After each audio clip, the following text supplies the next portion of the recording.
J'ai étudié à l'UQAM, j'ai fini en 2009. Puis après ça, j'ai commencé une série de portraits. C'est toujours l'idée de comme mettre en lumière un peu la réalité de la personne, puis vraiment de resserrer autour de cette personne-là pour faire sortir des thèmes plus universels. Je me suis aussi intéressée à Marc comme individu, Marc Boivin. Et donc, j'ai décidé de faire un 4e portrait sur Marc Boivin et sa classe technique, mais c'est plus un portrait d'une classe. Fait que là, pour la première fois, ce projet-là, c'est vraiment le portrait d'une situation plus que d'un individu. L'objet qui est comme le plus quotidien en danse, c'est très subjectif, là. Pour moi, c'est la classe technique, puis c'est comme quelque chose qui est vraiment caché sous plusieurs couches quand on voit un performeur. T'sais, on se dit qu'il y a un entraînement en arrière de ça, mais c'est quoi cet entraînement-là? À quoi il sert? J'avais envie un peu de démystifier ou de me poser des questions sur qu'est-ce que c'est, à quoi ça sert, puis de le montrer aussi au public. Puis je trouvais que l'objet était vraiment intéressant parce qu'il était complètement vrai, mais si on le met sur une scène, il devient un peu faux. Mais comment on peut jouer avec ces limites-là? C'est comme une équipe de 12 danseurs. Ils suivent vraiment Marc, ils suivent une classe. Fait qu'ils ont une idée du projet, mais ils savent pas au pied de la lettre ce qui va se passer. Fait qu'ils sont en train de réagir aussi à ce qui se passe en temps réel. Puis il y a d'autres événements aucunement rapport avec la classe qui arrivent. Fait que des événements plus fictifs qui sont comme insérés. Fait qu'ils réagissent. C'est vraiment à mi-chemin.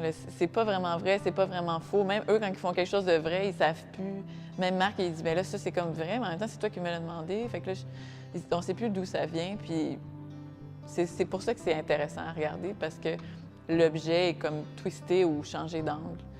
Mais il y a toujours comme l'œil extérieur qui n'existe pas dans une classe de danse qui est vraiment là. T'sais, on prépare un spectacle, il y a des gens qui vont nous regarder. On a beaucoup travaillé avec des gens en studio qui venaient voir, parce que ça change tout quand il y a quelqu'un qui regarde. J'ai voulu comme rendre un peu hommage à ce travail-là, son travail d'enseignant, d'interprète, comment ça avait évolué au travers des années.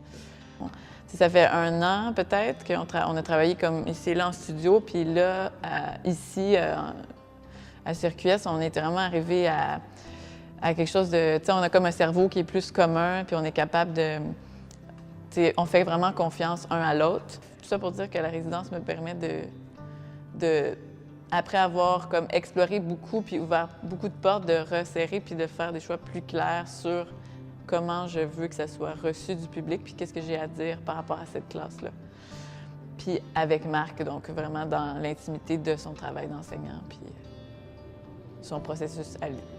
Le côté humain de l'échange que j'ai, comme quand je fais ces portraits-là, c'est vraiment enrichissant, plus qu'un processus créatif, c'est parce que j'apprends tellement de choses sur l'autre personne, puis comment moi, je suis capable, comme chorégraphe, de faire le pont entre je vais faire une œuvre inspirée d'une personne, de quoi ça va parler. Je trouve vraiment que là, j'ai comme des... j'arrive vraiment à... J'apprends beaucoup, créativement, mais comme humainement aussi.